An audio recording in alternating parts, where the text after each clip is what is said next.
Hello, my name is Tony Starr. People sometimes call me Suhaib Rumi. I'm an associate software engineer here at DevZing. This is my technical journey.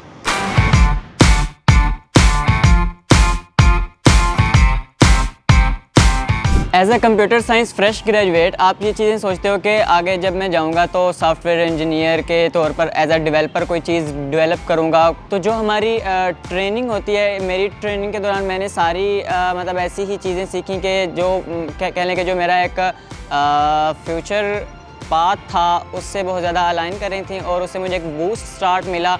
जब कभी ऐसा होता है कि आपकी training complete हो गई होती है लेकिन अभी तक आप किसी टीम में असाइन नहीं हुए होते, तो तब आप टेक्निकली बेंच पर होते हो। और बेंच पर होने में ये नहीं होता कि आप फारिग बैठे हुए और टाइम किल कर रहे हो, आप उसमें भी कोई टेस्ट प्रोजेक्ट वगैरह होते हैं वो कर रहे होते हैं ताकि आप टेक्निकली स्ट्रॉन्ग हो सको। नहीं, ऐसा बिल्कुल भी नहीं है जो इनकी मांगनी होती है। ऐसी कोई बात भी नहीं है। जो हमें ट्रेनिंग डॉक्यूमेंट मिला होता है वो काफ़ी क्लियर होता है, डे टू डे वर्कलोड उसमें अच्छे तरीके से मेंशन होता है और आप उसको हर रोज़ के काम के हिसाब से डील कर सकते हो। और अगर आपका लैग आ भी जाता है अव्वल, तो अगर आप सही तरीके से काम कर रहे हो तो लैग वाला कोई सीन ही नहीं होता। और अगर लैग आ भी जाए तो ये नहीं है कि उससे आगे दुनिया ख़त्म है, अंधेरा ही अंधेरा है, सब कुछ ख़त्म हो गया। थोड़ी सी आप एक्स्ट्रा एफर्ट पुट करेंगे तो मतलब आप अपने लैग को कवर कर सकते हैं। आपकी ट्रेनिंग के दौरान जो आपको फ़ीडबैक मिलता है वो बहुत ज़्यादा क्रूशल होता है इस मामले में आपको हेल्प करने में, कि आपको बताने में कि आपका कोड किस तरीके का है, आपकी लॉजिक बिल्डिंग, आपकी जो अप्रोचेज़ हैं वो कैसी हैं। इससे आपका मतलब as a software engineer, as a developer आप बहुत ज़्यादा पॉलिश होते हो और you learn the difference between how to get something done and how to get something done professionally. जो आपको ट्रेनिंग मैनुअल मिलता है वो काफ़ी थारो होता है, काफ़ी चीज़ें उसके अंदर सब कुछ लिखी होती हैं। लेकिन इसके बावजूद what would I suggest you कि आप क्या करें कि अपनी लर्निंग के लिहाज से भी चीज़ों को देखें और सर्च वगैरह करें।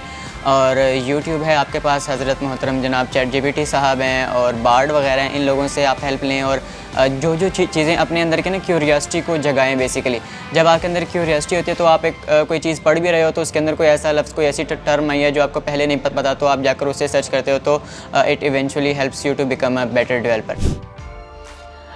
जब मैं यहाँ आया था तो जो लोगों से मैंने बातें सुनी हुई थी उन सब में मतलब मैंने ऐसा सुना था कि बहुत स्ट्रेसफुल माहौल होगा और सर खुजाने का भी टाइम नहीं मिलेगा। और जैसा मेरा सर है, मुझे बहुत सर खुजाने के लिए टाइम चाहिए होता है और ऐसी चीज़ें मतलब होती हैं। लेकिन जब मैं यहाँ पर आया तो मतलब काफ़ी चिल माहौल है, काफ़ी एस्थेटिकली प्लीजिंग सारी बिल्डिंग और बड़ा प्यारा इन्वायरमेंट, बड़े अच्छे लोग।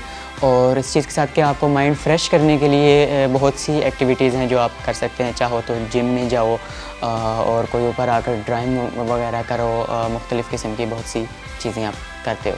So this was my technical training journey, hope you liked it. Stay tuned for the next episode of beyond the basics.